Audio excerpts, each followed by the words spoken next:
Hey there guys, and welcome to the day 14 epic ride home update, where you find me living a life of veritable luxury compared to those immediately around me. And the reason I say that is because I'm on a campsite, but I'm in a caravan. Not quite where I thought I was going to be spending the night, but it has been a great day. And yeah, it's been a lot of fun, and sleeping in a caravan is just the tip of the iceberg. So this morning I met up with Phil Tonic and his two other German colleagues who have made the trip down to down into Italy, and we have been on a fantastic day of alpine riding. It was originally supposed to be Phil Tonic and Miss Red Renner. Sadly, I got a message before Phil turned up saying that Red Renner was ill with a virus and was not going to be able to make the trip. So I hope you will all join me in wishing Renner a speedy recovery and get well soon. Sorry you couldn't make this trip. I'll have to find an opportunity to come to Munich another time and we can all go out for a ride together. So yes, we've had an interesting day riding around the Alps. The original plan was to make it significantly further southwest than we have. As it is, we've pretty much done Stelvio Pass up to Bormio. We've gone from Bormio to Livogni, which I think is just inside the Italian-Swiss border, and then we have crossed over into Switzerland, which has presented some unique issues that I was not expecting to have to deal with. If you can call it the biggest problem, I mean, this is proper first world stuff. My SIM card, my Vodafone SIM card that I had sorted, then I hadn't sorted, then I had sorted, then I hadn't sorted, in crossing over to Switzerland, it is now not sorted. So this is not going to be going up on the night that I've recorded it, but it does present a couple of further issues down the line, which I'll come on to in a second. Namely, because Switzerland is not technically part of the EU, I don't have any 4G, but I can't put my British SIM card in and get 4G from that either. Now, that's going to prove to be interesting tomorrow, because Phil is going to be heading back to Munich because he has to be back for work. Our other two German colleagues who've been leading the way today, they are going to be carrying on around Switzerland and northern Italy with their alpine tour that we have effectively gate crashed. And at some point in that mix, I need to start making a beeline for northern France for the UK.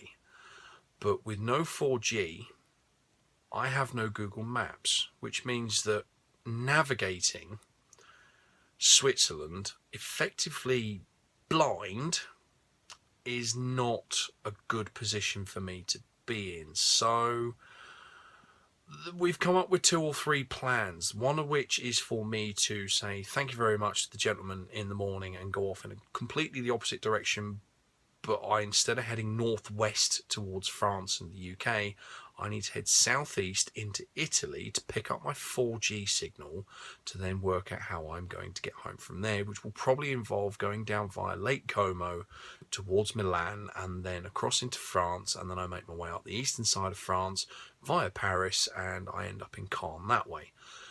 Alternatively, the lads, we're all going to be heading in a northwesterly direction, at which point I can then either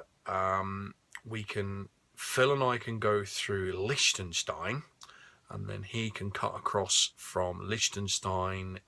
I'm not 100% sure if we go into Austria for that one, but either way, we both end up in Germany. He goes one way to Munich, I go the other way towards northern France on the Autobahn and the Black Forest, or alternatively, and I think this is the option we're going to go for,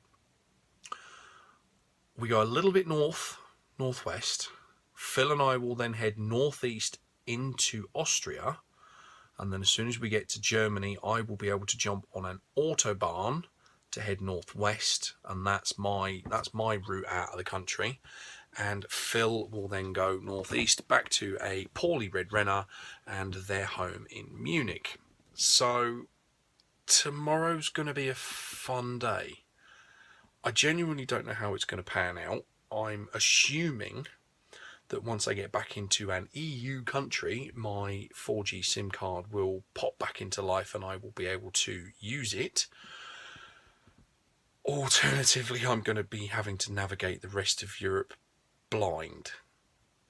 What could possibly go wrong there when I'm on a tight timescale?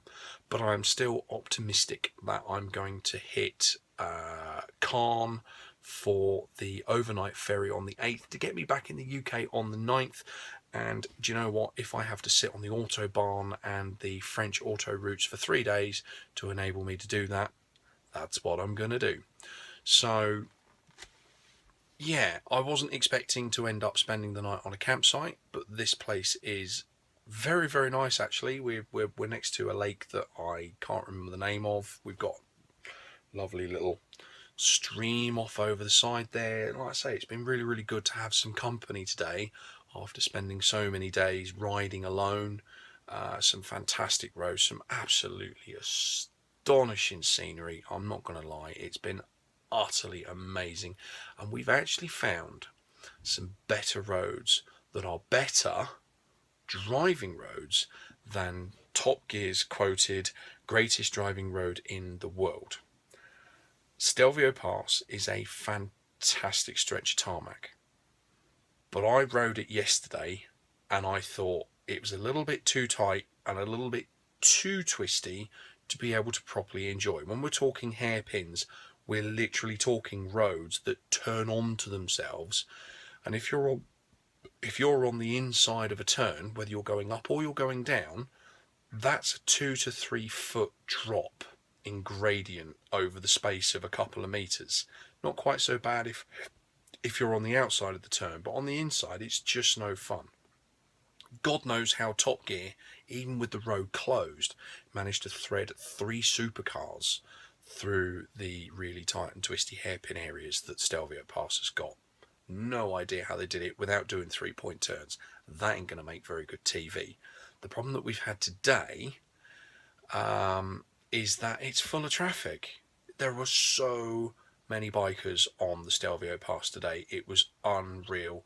When we got to the top of the pass, to the village at the top, which again the names escape me, I really shouldn't have enjoyed the beers I've had as much as I did. But when you get over the other side of Stelvio Pass and you start heading towards Bormio, it's a lovely mix of hairpin turns, but actually quite a lot more flowing, sweeping bends, which actually, I'm sorry, are just far more enjoyable.